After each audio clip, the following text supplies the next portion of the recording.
Hey career professionals, welcome back to my channel. Amanda Bryan here, your professional career coach and resume writer. And so if this is your first time here, make sure you hit that subscribe button that's right below this video. Hit that like button and hit that bell button as well so that you get notified anytime I share a new video here in the YouTube community. If you're wondering if your resume is too long or too short, go ahead and watch the remainder of this video.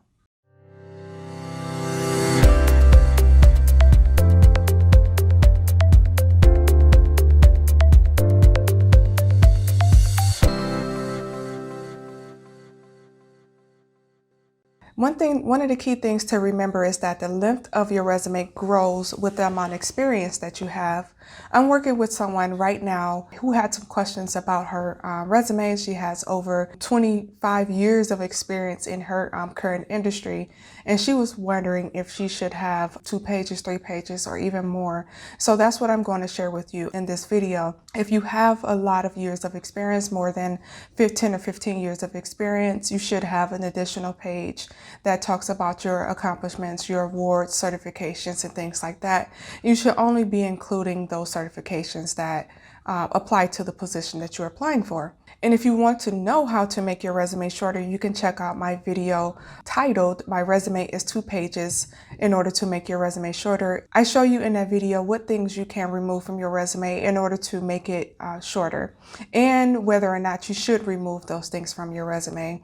I created that video because one of my clients, Torian, wanted to know why his resume was 2 pages. And so I created a video to share with him and the rest of the career professionals that are looking for new high-paying jobs right now, how to make their resume shorter, and even if their resume should be short or not. So going into tip number 1, how many achievements have you received? Like I discussed about the person that I'm working with right now that has 25 years of work experience in her industry, she has a ton of achievements that she has received over the past 25 years.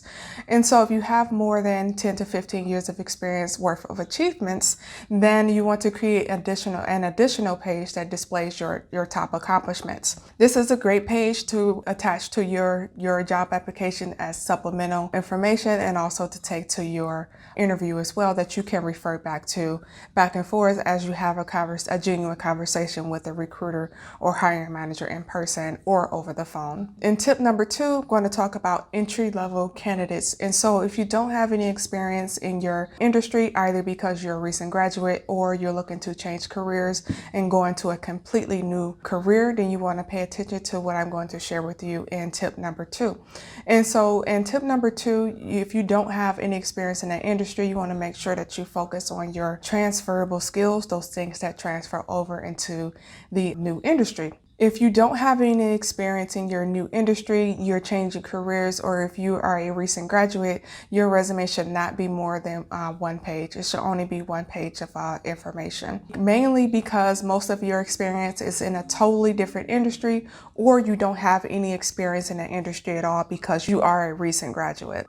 And in tip number 3, I kind of touched on it in tip number 1, is that you should only have 10 to 15 years of work experience on your resume either way. So going back to the original person that I'm working with right now, I'm breaking her resume down, and she has 25 years of work experience, but I'm only going to include the past 10 to 15 years of relevant work experience. What I mean by this is that I'm only going to include the work experience that's relevant to the job description for the job that she's actually applying for. So we've already narrowed down the type of job that she really wants, and she's clear on the type of job that she really wants. She's really passionate about the field that she's going into right now. And so the next step in that career coaching process is to build the perfect resume and write a resume that's going to work for her in the long run.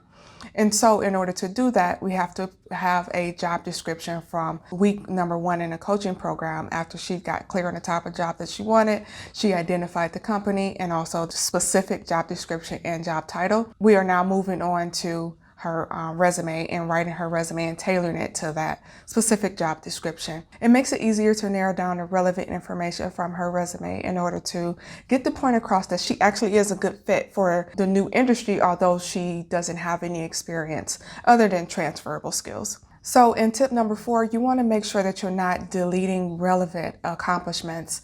And the best way to do this is to create your master resume. It can be, you can list all of 25 years of work experience if you have it on your resume. And then when you take a look at your job description, delete all of the accomplishments that do not pertain to the qualifications for the role. So what do I mean by this? Take a look at the job description. Most job descriptions, not all, some job descriptions are very vague. If you have a vague job description, you can go on LinkedIn and search the job title and the company's name. They might have a profile on LinkedIn. You can pull up the job description there and take a look at the qualifications section.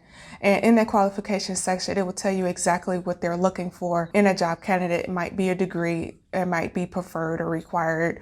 They might be looking for a specific skill set and things like that. So also keep in mind that when you're applying for jobs online, that every job description is different, and you want to make sure that you tailor your resume to each job as you continue to apply. So back to tip number 4, are you deleting relevant accomplishments from your resume? Make sure that those accomplishments that you have listed on your resume right now match the job description and the qualifications for that particular role. And if you need some help with that, feel free to come join us over in the Career Professionals community on Facebook. It's totally free and there's no charge to you, just like here in the YouTube community. If you have any questions, you can post them in the group. Get your questions answered within 24 to 48 hours. I will walk you through the process and give you information that you will be able to use throughout your entire job search as you continue to grow and advance in your career.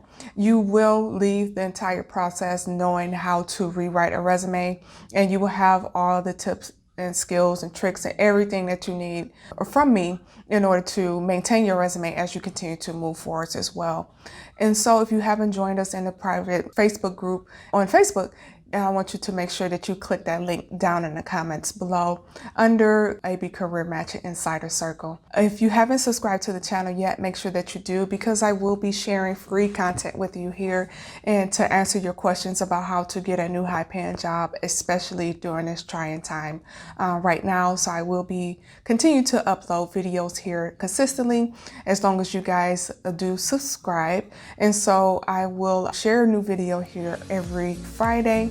And let me know down in the comments below, what is it that you would like for me to discuss in regards to your job search? What is your biggest challenge with your job search right now? And I will see you in the next video.